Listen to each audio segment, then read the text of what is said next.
내가 있었는데요.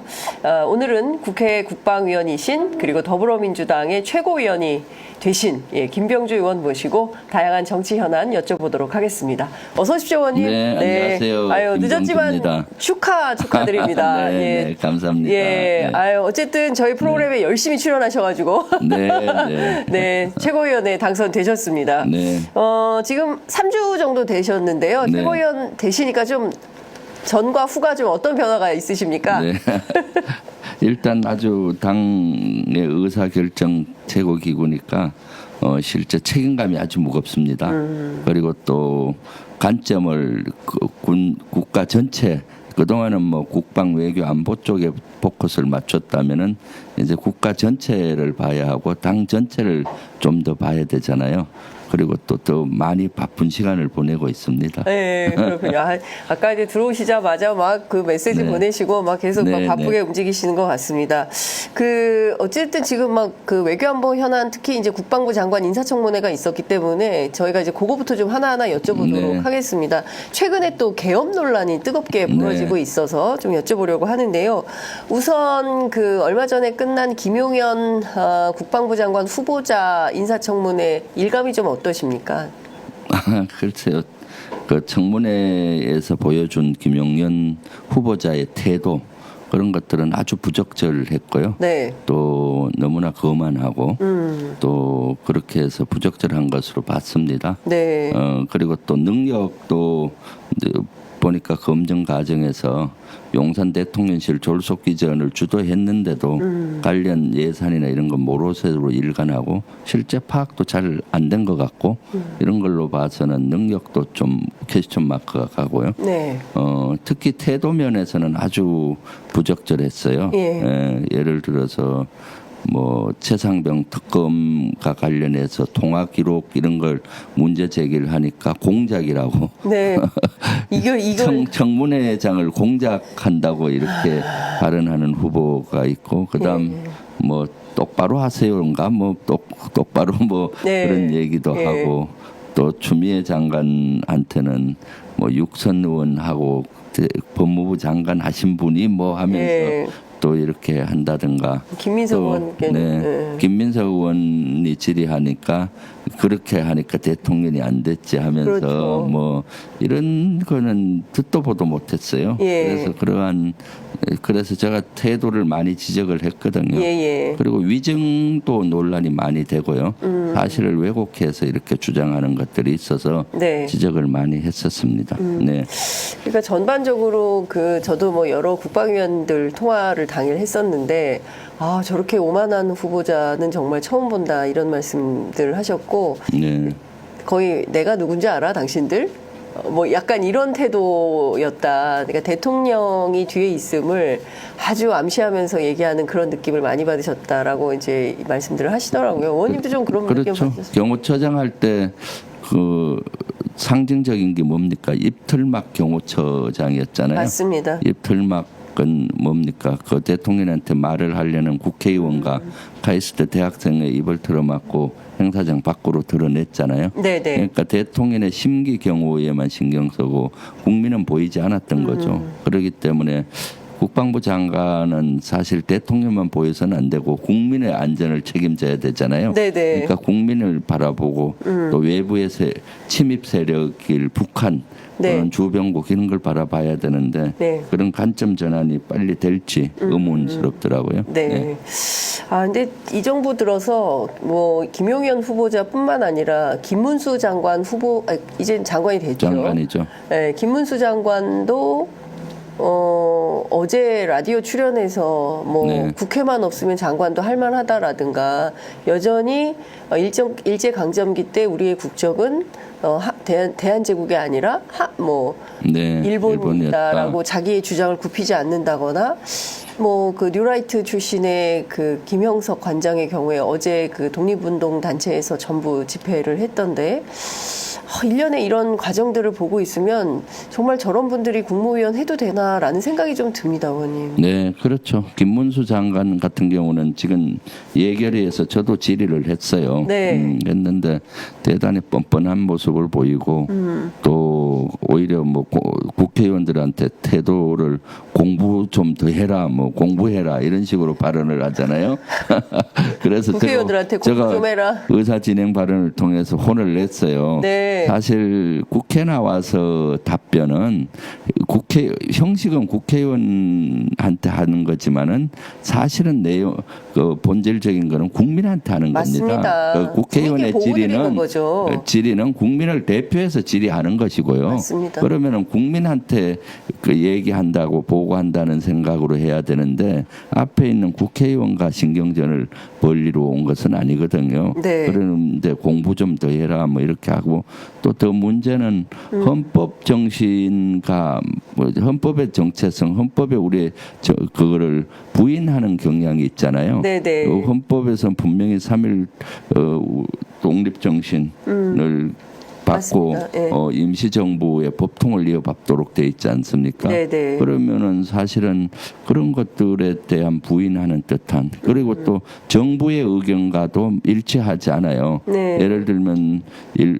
일제강점기에 국적이 우리 그 조상들의 국적이 일본이라고 주장했잖아요. 네네. 그래서 제가 한덕수 국무총리한테 정확히 물어봤어요. 정부의 입장은 뭐냐? 네. 정부의 입장은 사실은 1919년이 건국이고 1948년은 정부 수립이다. 네. 라고 정확히 얘기를 해서 그러면 정부의 입장과 그 국무위원의 입장이 서로 다른데 네네. 저거 가만히 둘 거냐?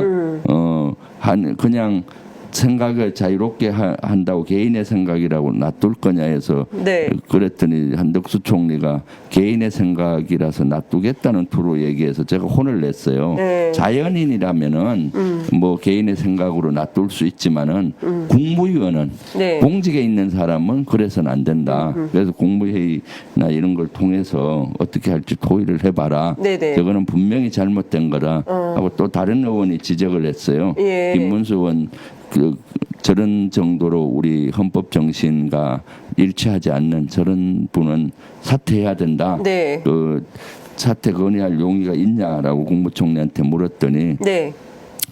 그 하나만 갖고는 사퇴를 시킬 수가 없다. 앞으로의 행위를 보고 네. 해야 된다 하면서 두 가지 행위에 대해서는 좀 국무총리도 잘못을 인정하는 그 사퇴 사유 여러 가지 쌓이는 투로 얘기를 했어요. 네. 그래서 제가 또 하나 지적한 것은 김문수 그 장관한테 그날 엊그저께가 2심 판결에서 250만 원 벌금형을 받았어요. 네네네. 코로나 때 집합금지 맞아요. 명령을 어겨서 교회에 가서 한 예배. 3번 정도 했던데 집합금지 명령을 어겨서 그날 2심 판결이 났는데 250만 벌금을 나와서 이거 지금 유죄잖아요. 네. 그러면은 사실은 국민의 눈높이에 봤을 때 코로나 그 형국에서 국민들은 불편을 감수하고 모임도 자제하고 했다. 그때 큰일 났죠. 김문수 장관은 그 당시 자연이긴 해도 지도층이었다. 네. 지도층이 이렇게 법을 어기는 것. 그래서 오늘 2심에서 유죄 판결 난 거는 국민께 사과해야 된다고 보는데 사과하겠냐 하니까 사과 못하겠다 하더라고요. 마지막 대법원에서 결판이 나면은 사과하겠다 뭐 이렇게 하는데 글쎄요. 대법원 판결까지 얼마나 걸릴지 그때는 또 자연인으로 돌아가지 않겠습니까?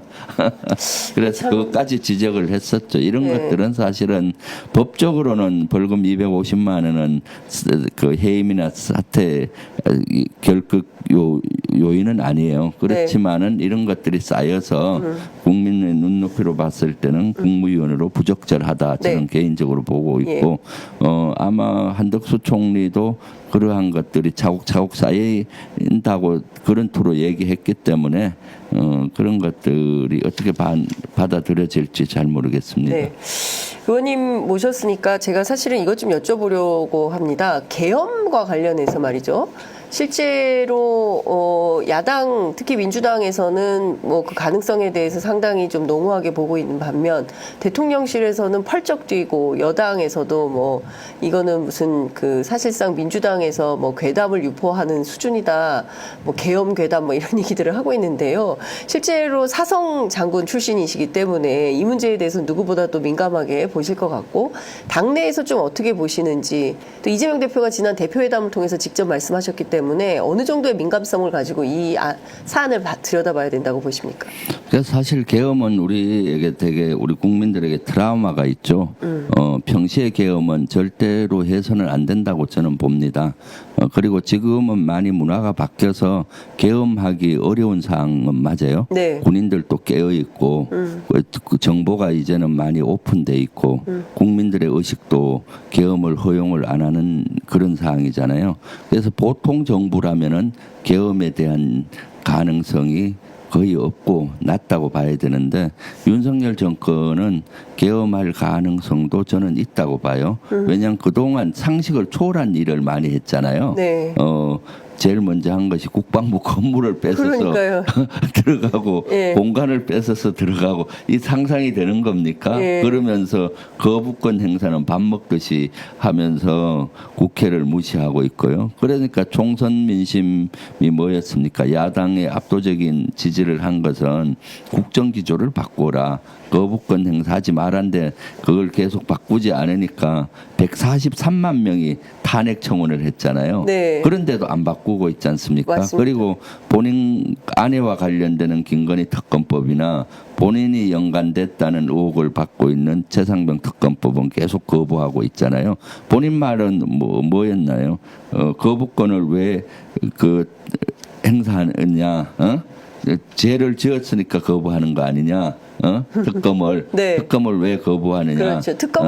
거부하는 자가 범인이다. 뭐 이런 특검을 얘기했었죠. 거부하는 자가 범인이다. 이런 얘기를 했잖아요. 그러니까 네. 비상식적이니까 그럴 가능성이 좀 있다고 보이는데 그래도 그 동안은 수면 밑에 내려앉았잖아요. 네. 그런데 이제 김용현 경호처장이 장관 후보자가 되고 국방부 장관으로 가게 되면은 진짜로 위험해진다고 저는 보고 있거든요. 김용현이라는 캐릭터 때문에 그렇게 보십니까? 그렇죠.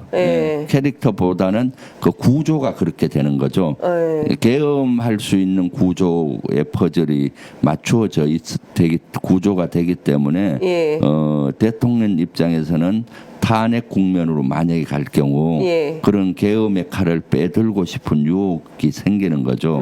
유혹이 생기더라도 그 밑에 있는 계엄과 관련된 핵심 인원들이 거절을 할 수가 있는데 지금은 그런 구조가 되잖아요. 왜 그런가 하면 보세요. 계엄을 법적으로 건의할 수 있는 사람은 장관이 2명이에요. 네. 행안부 장관과 국방부 장관이 건의를 해서 맞습니다. 국무회의를 통해서 대통령이 발령을 합니다. 바로 계엄 바로 발령할 수가 있어요. 그리고 국회는 통보를 하게 돼 있어요. 그럼 국회에서는 통보를 받고 임시회의를 해서 가반 이상이면은 계엄을 중지하게 할 수는 있어요. 그런 메커니즘이 있던 계엄 발령은 사실은 쉽게 될 수가 있어요. 그런데 이제 건의하는 2명, 행안부 장관과 국방부 장관, 김용현 후보자가 장관으로 임명된다면 2명 다 누굽니까? 충안고 출신이에요. 그렇습니다. 친정체제 2사람이 그런데 그 행안부 장관이나 국방부 장관이 정신이 똑바로 박힌 사람이라든가 그런 인맥이 형성 안 된 건의를 잘 안 할 수 있잖아요. 그럼 2명이고 실행할 수 있는 주체 있잖아요. 그럼 계엄을 실행할 때 핵심 요원 키맨은 3명입니다. 국방부 장관, 계엄사령관, 방첩사령관. 계엄 방첩사령관은 합동 수사본부장을 합니다. 12.12 영화에도 보면 맞습니다. 12.12 때 보안사령관 역할이 합동수사본부장이에요. 합동수사본부장은 검찰까지 통제해버려요.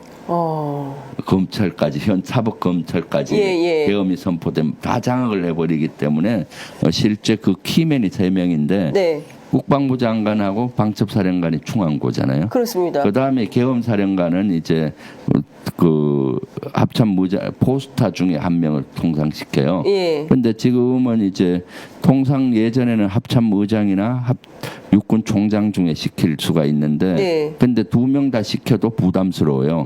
합참의장은 그 평시 작전을 해야 되기 때문에 북한 그 도발을 막는 이런 걸 하는데 계엄사령관 하면은 정신이 이쪽에 쏠릴 수 있고, 육군 총장은 행정권을 군령권을 안 가지고 있고 군정권만 갖고 있다 보니까 부대를 지휘하는데 또 계룡돼 있고 좀 제한이 되죠. 그래서 올 봄에 그러니까 합참 차장이 그동안 3스타였는데 포스타로 바꿨어요. 합참 차장을요? 네, 육군 포스타로. 네, 그 물론 거기는 포스타는 보낼 수는 있어요.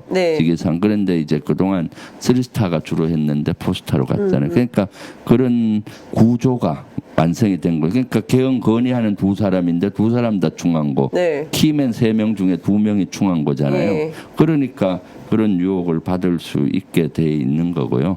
그동안 이제 김용현의 형태로 봤을 때 입틀막 경호처장, 국민의 그 아마 국방부 장관을 하다 보면은 대통령 부부의 그 이해관계와 군의 국가나 군의 이해관계가 충돌될 때가 있을 거예요. 예를 들어서 그럴 때 합리적인 분이면은 국민 편에 서는 거죠. 그런데 만약 계엄 사항으로 그 탄핵 국면으로 간다. 그러면은 대통령 부분은 어떻게든 탄핵을 막아내야 되는 거고. 그런데 장관 입장에서는 어떻게든 국민의 안위를 해야 되잖아요. 대통령 탄핵을 막기 위해서 자기 칼은 있어요. 계엄의 칼은. 이걸 뺄까 말까 할 때 국방부 장관은 어느 편에 서느냐가 중요하잖아. 근데 대통령 편이 너무 명징한. 그리고 또 지금 경호처장은 저는 국방부 장관으로 부적절하다고 봐요. 역대 그래서 경호처장이 장관으로 간 적은 없어요. 왜냐하면 지금 2년 반 동안 가까이 대통령 부부의 안위만 모든 걸 생각하고 근무한 사람이 경호처장이잖아요. 국방부 장관이 오더라도 그 생각 습관은 쉽게 바뀌지 않아요. 대통령 부부의 안위와 국민의 안위가 충돌될 때는 대통령 부부의 안위를 선택할 확률이 많죠. 그러니까 사실상 계엄의 구조는 완성된 상태고, 구조가 완성이 언제든지 거의 완성돼 간 상태이기 때문에 유혹이 받을 수 있는 그런 그리고 거죠. 국회에서 사실상 탄핵이 본격화된다고 한다면 그때는 가능성이 점점 농후해지는 그 거다. 탄핵은 국회에서 금방 되나요? 아무리 중대한 범죄를 저질렀다 해도 박근혜 정권 때 보십시오. 촛불 시위, 촛불 엄청나게 많아져서 나중에 그 당시 보수당 그때 무슨 당이었죠? 새누리당이었습니다. 새누리당 의원들도 위협감을 느꼈잖아요. 그러니까 탄핵에 소추에 동의할 수밖에 없고 그런 상황이거든. 그런데 지금은 아마 달라질 거예요. 지금 어느 시위 현장을 가든 태극기 집회가 있고 촛불 그때도 마찬가지였어요. 그 박근혜 탄핵 때도 똑같이 맞불 집회라는 형식으로 광화문에 그 태극기 부대가 나와서 집회를 있었지만은 태극기 부대가 그렇게 그 당시는 조직화가 덜 됐어요. 사실 보수론자들은 그 집회 훈련이 별로 안 돼 있던 당시라서 태극기 집회가 하긴 했어도 규모나 또 조직화가 덜 됐는데 문재인 정부를 거치면서 태극기 부대의 집회는 오히려 더 조직화가 잘 돼 있는 경향이 있잖아요. 그러면 충돌을 할 수밖에 없고 그러다 보면은 혼란스럽고 그런 명목을 잡아서 계엄까지도 갈 수 있는 그런 사항이 올 수도 있는 거죠. 보통 정부라면 상상을 안 할 거예요. 그렇지만은 윤석열 정권 공정과 상식을 모토로 했는데도 불구하고 공정과 상식을 위배되는 행위들이 너무 많이 하고 있으니까 그러한 의문 의혹이 들 수밖에 없는 거죠. 그래서 그 대통령실이나 국민의힘에서는 이것을 이렇게 그 개변이다 또는 뭐 공작이다 이렇게 하지 말고 이렇게 의혹을 받는 것 자체가 잘못된 거잖아요. 그러면은 어떻습니까? 김용현 장관 지명을 철회하면은 이런 의혹이 없어요. 김용현 장관 후보자가 되면서 된 것이고요.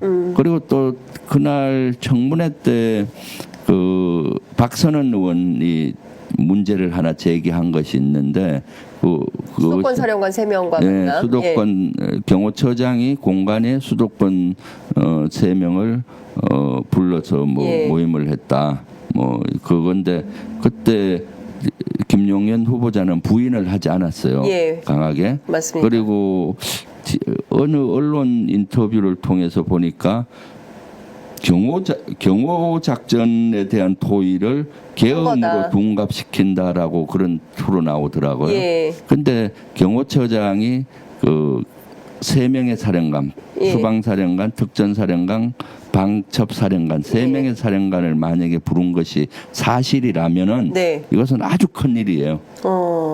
일단 평시도 이렇게 할 수가 없어요. 이거는 지휘체제를 문란시키는 거예요. 지휘체계를 문란시키는 거고 만약에 경호 목적으로 본인 얘기처럼 경호 목적으로 모은다고 해도 경호처장이 집합을 못 시키고 국방부 장관을 통해서 해야 돼요. 국방부 장관한테 이렇게 경호를 해서 좀 제가 회의를 하겠습니다. 국방부 장관이 공문으로 지시를 해야 돼요. 회의가 어디에 있으니까 가라. 그리고 사령관 3명만 가는 법은 없어요. 왜냐하면 경호작전을 하려면은 어떻습니까?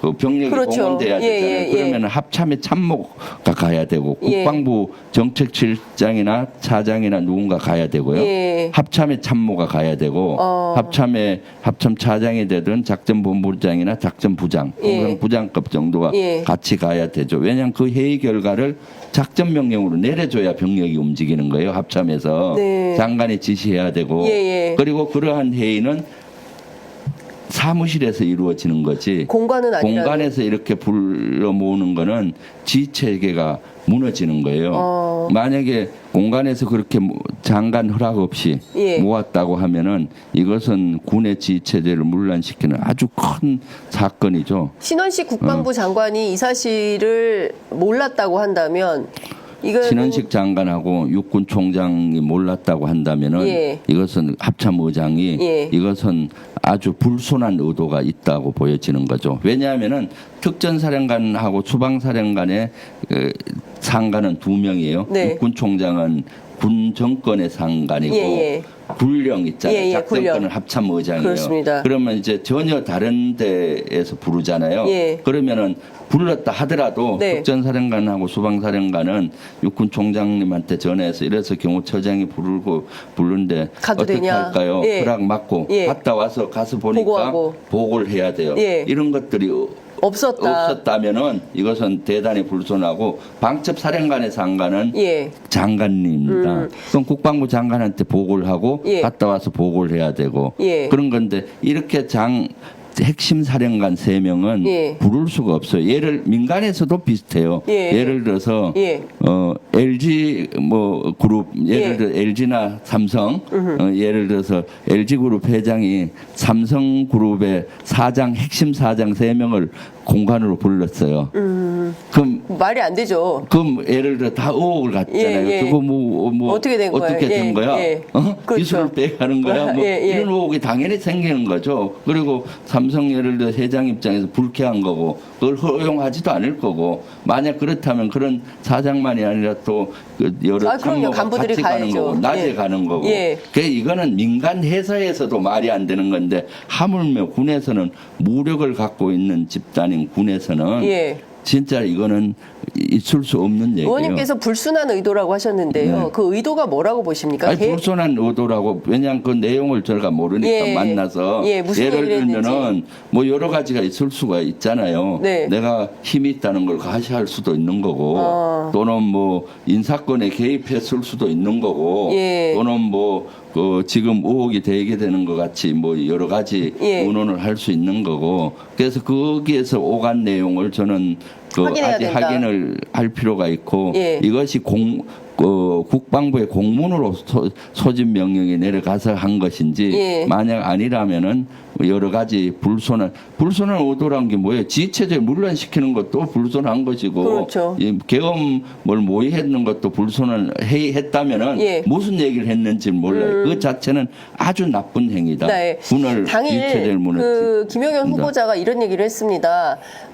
이 부분에 대해서 사실 확인은 해주지 않은 채로 내란 예비 음모에 대해서는 동의할 수 없다. 그 발언만 했어요. 네? 그러니까 내란 예비 음모에 해당한다 뭐 이런 얘기들이 있었을 때 그 부분에서는 동의할 수 없다. 그런데 이 모임이 있었다는 것에 대해서는 발언하지 않았거든요. 그러니까 부인을 하지 않았고 예. 저도 그날 국방이 부인하지 않 이런 너무 거면은 이상한 바로 부인하잖아요. 예, 말도 안 됩니다. 이렇게 해야 끝나고 되는데. 나서 언론에 그렇게 얘기한 걸로 저는 예, 들었는데 예. 계엄 이제 작전 회의였다. 경호 작전 회의인데 그거를 가대하게 이렇게 예. 덮어 씌운다는 투로 얘기했잖아요. 네네. 이 자체 회의가 잘못됐다는 거죠. 만약 회의라든가 모임이라면은 네. 네. 이 자체로 혹시 근데 장관이 이제 되셨으니 아직 되진 않았죠. 후보자 네, 아직은 임명은 아직 안 됐어요. 대통령 임명장 주지 않겠습니까?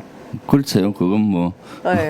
안 줄까요? 이 상황에서? 아직은 뭐 제가 저희들은 그러면- 사퇴를 요구했기 때문에 네. 뭐 그걸 예단하는 것은 맞지 않고요. 예. 지금이라도 윤석열 대통령이 정신 좀 차리시고 지금 이런 의혹들이 많으니까 만약 임명되면 이런 것들이 계속 의혹이 제기될 거 아니에요. 네. 그러면 참 혼란스럽고 또 그러니까 빨리 사퇴시키고 지명 처리하고 네. 하면은 이런 얘기가 다 들어갈 거 아닙니까? 그런 구조도 예. 예를 들어서 계엄하는 구조 이런 것도 네.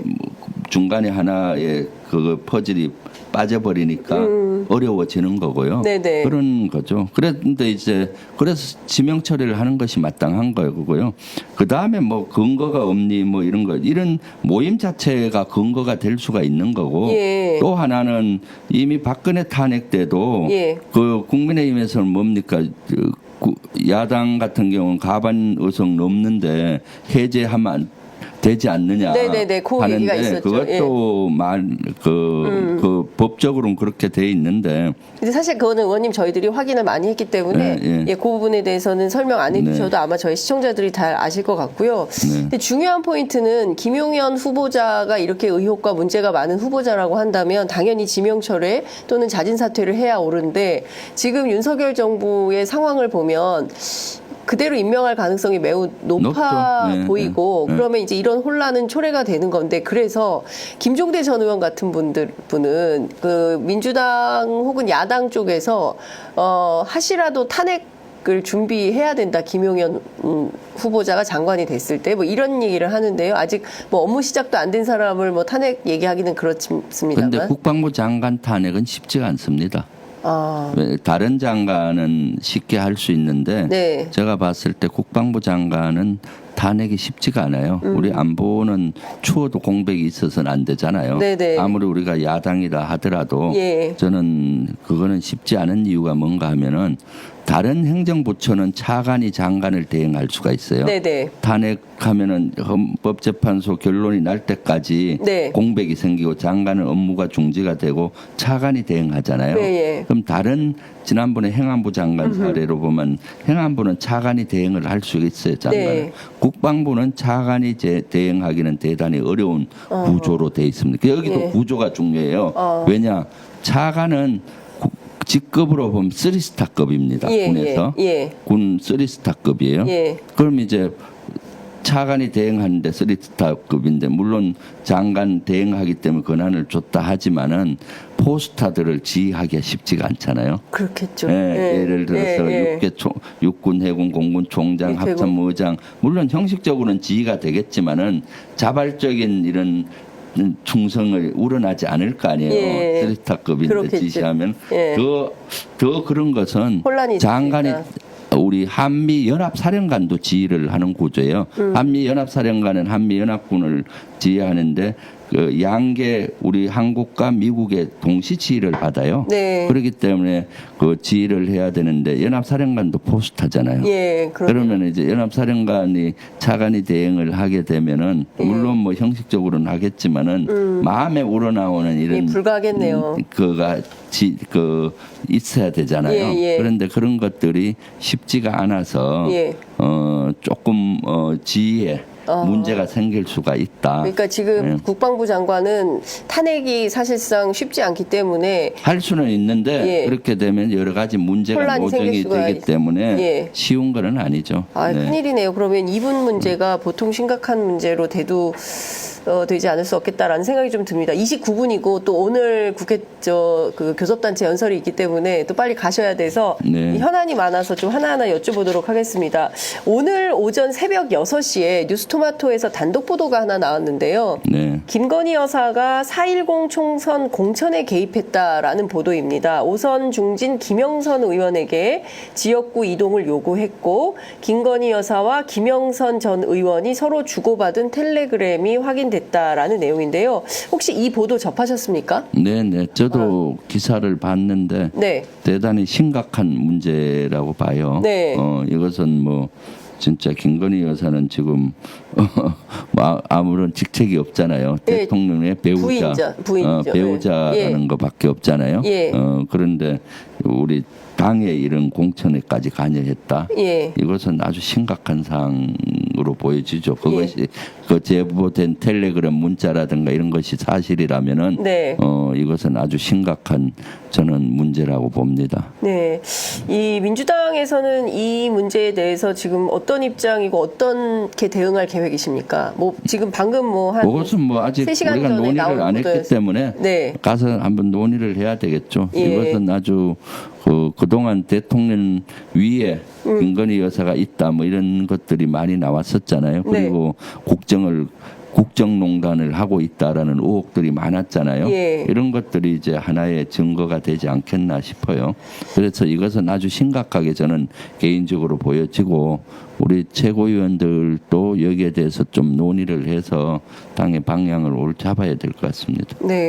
예를 들어서 뭐 뉴스토마토 취재 결과에 따라서 빼박의 증거 같은 것이 나오기 시작한다고 한다면 이거는 명백한 국정농단의 그 단서로 볼 수 있는 거 아닙니까? 그러니까 지금까지 있었던 명품백, 뭐 도이치모터스 주가 조작, 양평 고속도로 뭐 이런 차원을 넘는 수준의 당무 개입의 아주 전형이잖아요. 그렇습니다. 그리고 좀 이상한 게요. 지난번에 문자 익심 논란이 있었는데 그때도 한동훈 장관이 그 비대위원장일 때 김건희 여사가 뭐 본인 문제와 관련해서 뭐 문자를 수차례 보냈다는 거 알고 맥락은 뭐 사과라고 주장은 합니다만 그래도 본인이 직접 거래를 한 거잖아요. 그것보다도 훨씬 심각하죠. 그거는 일단 본인의 문제가 개입이 된 거니까 그래도 조금은 이해할 분야가 있죠. 그것도 사실 남편인 대통령한테 얘기해서 뭐 사과하든가 뭐 본인이 판단하면 되는데 굳이 한동훈 그 당시 비대위원장과 문자하는 것 자체가 잘못됐다고 그때 우리가 많이 얘기했잖아요. 맞습니다. 그렇지만은 그 일말에 이해할 수 있는 조금의 분야는 자신의 문제니까. 근데 이것은 자신의 문제가 아니라 완전한 당무 개입이잖아요. 이것이 만약 사실이라면은 그러니까 이것은 아주 심각한 것이고 국민의힘 내에서도 아주 이것은 심각한 게 받아들여야 된다고 저는 봐요. 무조건 김건희 여사 옹호만 할 것이 아니라 이 기사의 말미에 김영선 전 의원의 참모였던 C씨는 터질 게 터졌다 라면서 긴 한숨을 지었다는 것이고요. 관계된 그 국민의힘 당직자 출신인 D씨는 지난 총선 때 김 여사가 어떻게 했는지 다 알고 있다. 걸려있는 사람들이 있어서 지금은 전말을 공개할 상황은 아니다. 그러나 D씨는 김 여사와 김영선 전 의원이 주고받은 텔레그램 메시지들도 모두 갖고 있다라고 하고 있습니다. 그러니까 실제로 김건희 여사와 김영선 전 의원이 그 주고받은 문자 메시지 텔레그램을 갖고 있다라고 주장하는 사람이 있고요. 물론 반론권 차원에서 제가 다시 말씀드리겠지만 김영선 의원은 이 사실 자체를 전면 부인하고 있습니다. 김건희 여사가 경남 현지 사정을 어떻게 알겠느냐며 김건희 여사와 텔레그램을 주고받은 사실을 전면 부인했습니다. 하여튼 이런 반론은 있습니다. 그러나 이 사건과 관련해서 뭐 메시지를 갖고 있는 사람이 있는 것으로 확인이 좀 되고 있기 때문에 아마도 오늘부터 뉴스토마토뿐만 아니라 다른 매체의 기자들도 이 사건 관련된 취재가 좀 시작이 될 것 같고 대통령실에서도 입장이 좀 나올 걸로 보이는데요. 김건희 여사와 관련해서 끊임없습니다. 이 정부 들어서 계속 얘기가 좀 나오고 있습니다. 어떻게 이걸 좀 정리해야 되겠습니까? 제가 봤을 때 김건희 여사뿐만 아니라 윤석열 대통령과 관련된 부부에 관련된 것은 시한폭탄이 여기저기 묻혀 있다고 봐요. 시한폭탄? 시간의 문제이겠죠. 예. 예를 들어 대통령실 졸속 이전도 예를 들어 절차나 법을 위반한 정황 증거들이 많이 있거든요. 그래서 국정조가 조사를 해야 된다.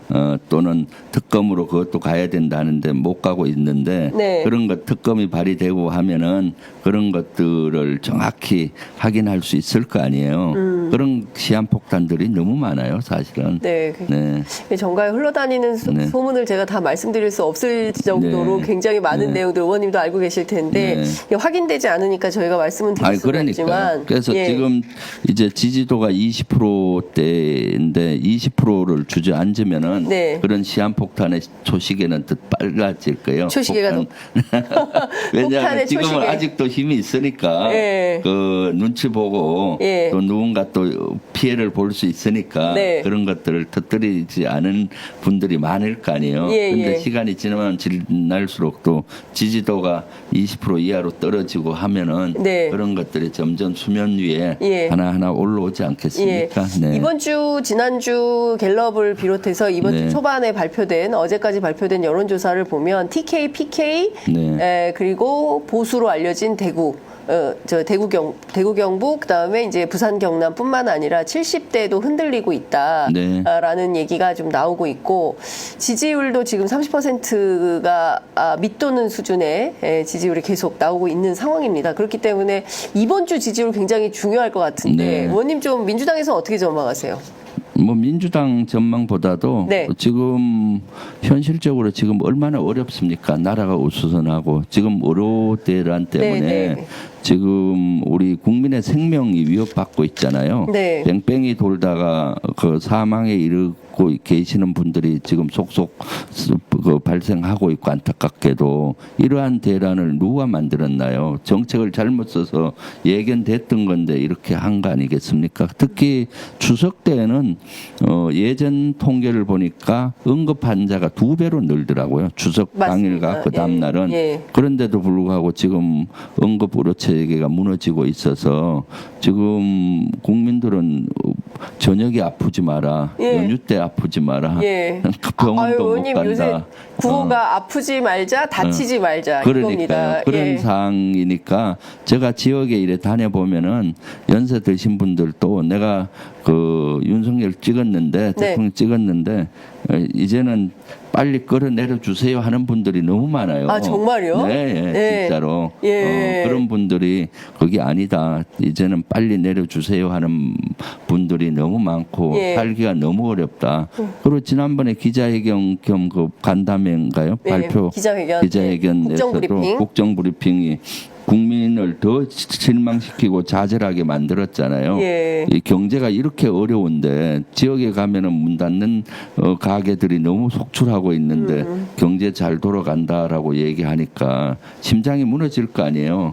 예를 들어 양파 한 단 값이 전에 875원. 대파 한 단이 875원이라고 그때 얘기해서 이렇게 물정을 모르나. 그때 대파 한 단에 3,000원, 5,000원 막 갈 때였잖아요. 그런데 이렇게 물정을 모르네 했는데 지금 경제가 그렇게 어려운데 이렇게 좋아지고 있다. 지표만 보고 아마 반도체 이런 것이 또 좋아지니까 민생도 좋아지는지 알고 있는 것 같고요. 그리고 또 의료체제 무너진다고 의료대란 하니까 병원에 한번 가봐라. 그러니까요.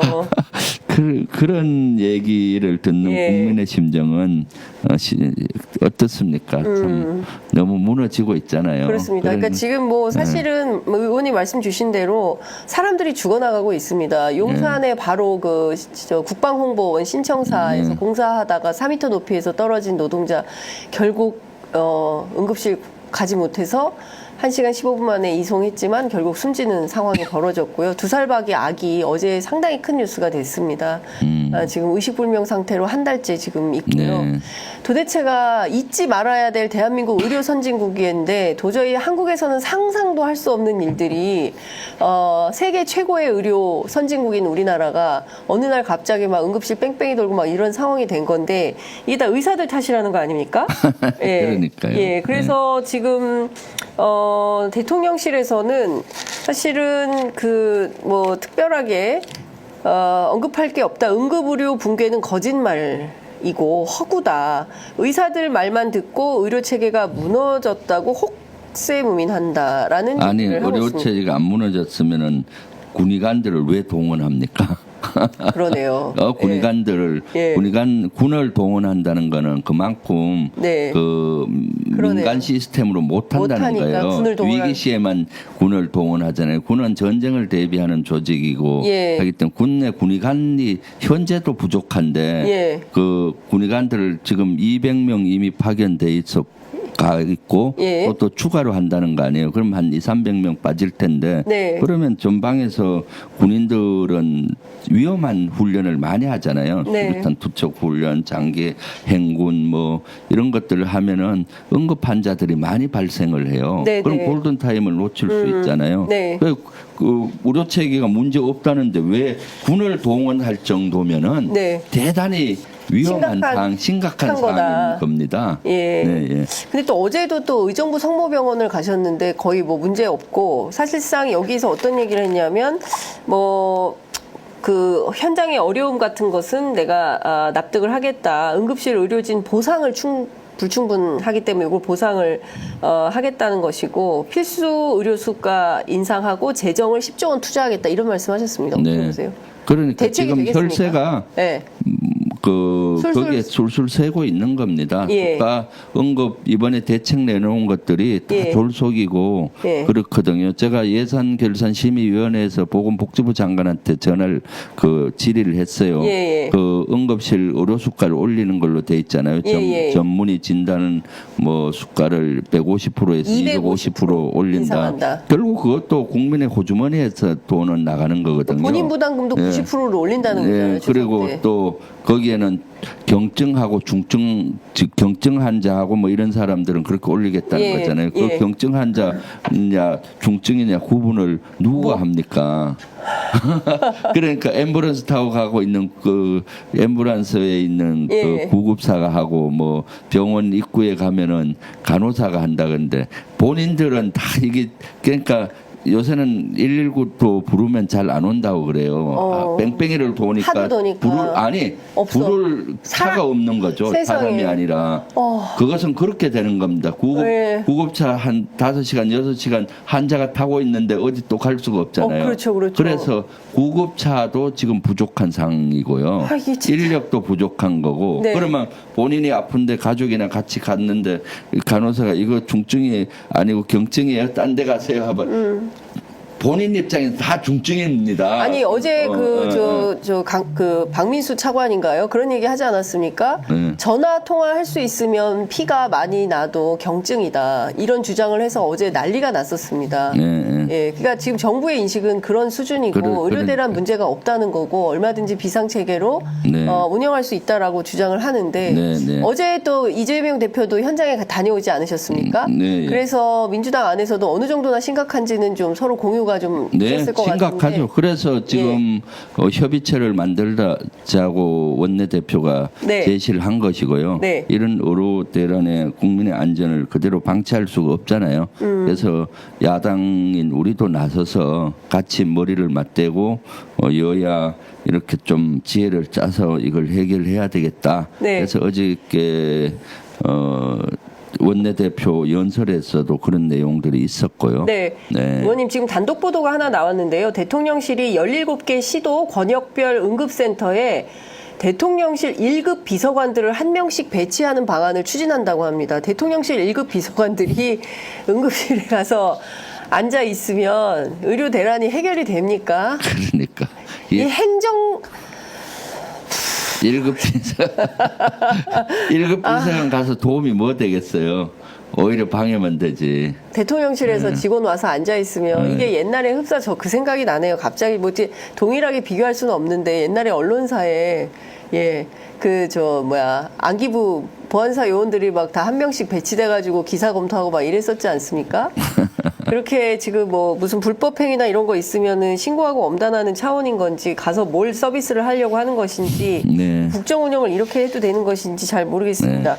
의원님 시간이 많지 이제 44분이셔가지고 이제는 가셔야 되는데 그렇습니다. 네, 그래도 제가 요거 한 가지만 끝으로 여쭤보겠습니다. 지금 최상병 특검법 지금 4번째 발의가 됐고 사실상 제3자 특검법을 민주당이 내긴 했습니다만 국민의힘에서는 이것도 받겠다는 뜻이 없어 보이고 한동훈 대표는 사실상 사면 초과인 상황인데요. 이 특검의 벽을 어떻게 넘어야 됩니까? 대통령도 거부권 행사하시겠죠?